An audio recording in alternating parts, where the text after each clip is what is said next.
Good morning, All Saints. It is Monday morning, the 21st of June.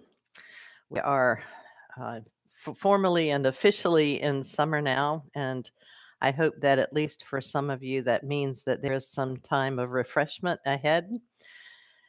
Over this weekend on Saturday, I attended a rally and march in Newark for reparations in observance of Juneteenth. This would be reparations for the formerly enslaved and for Blacks who, through Jim Crow and other mechanisms, have been denied the same rights and privileges and wealth that are available to white people in this country. And as I marched and was chanting along with the slogans that we were being led to chant, one of them was "You stole us, you sold us, you owe us."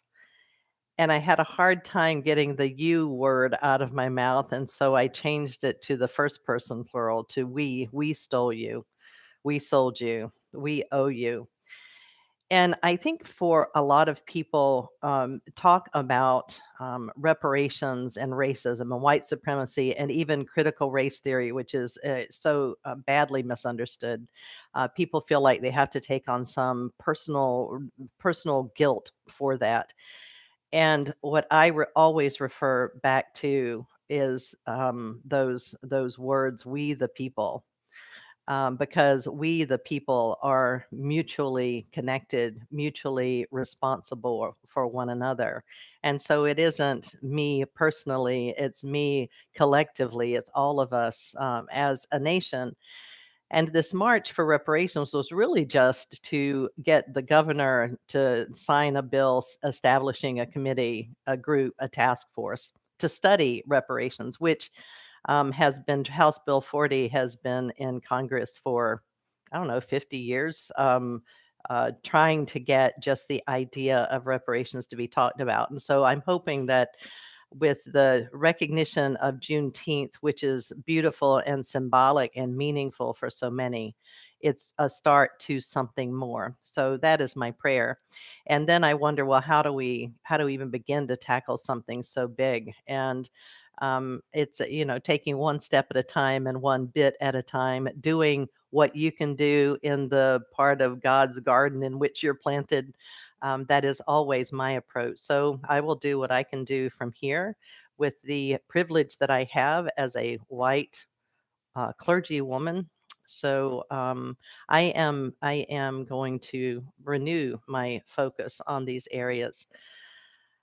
And then this morning, in the Psalms for the morning, which always seem to capture something of what I'm feeling.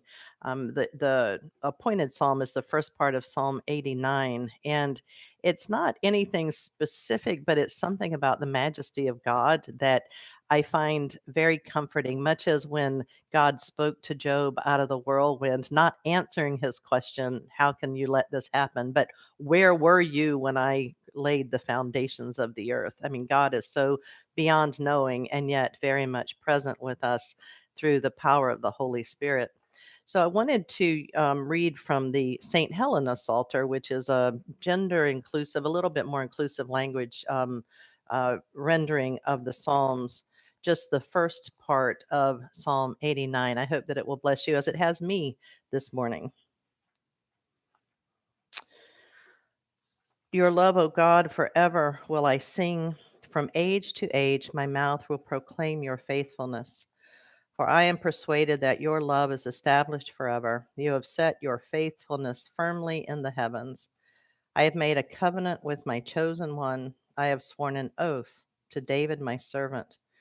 I will establish your line forever and preserve your throne for all generations. The heavens bear witness to your wonders, O God, and to your faithfulness in the assembly of the holy ones.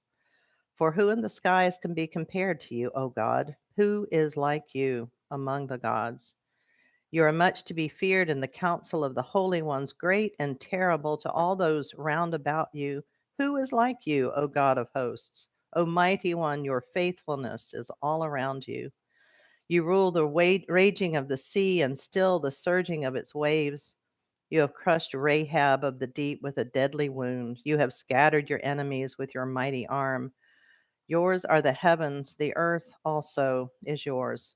You laid the foundations of the world and all that is in it. You have made the north and the south, Tabor and Hermon rejoice in your name. You have a mighty arm, strong is your hand, and high is your right hand. Righteousness and justice are the foundations of your throne. Love and truth go before your face. Happy are the people who know the festal shout. They walk, O God, in the light of your presence. They rejoice daily in your name. They are jubilant in your righteousness, for you are the glory of their strength, and by your favor our might is exalted. Truly, God is our ruler. The Holy One of Israel is our sovereign. Well, blessings on your day, blessings on the week ahead. We'll be here for Compline or on Zoom for Compline at 7:30 tonight and evening prayer on Wednesday at 6:30. And I will have something new to say on Thursday morning right here on YouTube. So my blessings and prayers are with you and those you love and pray for in this week ahead.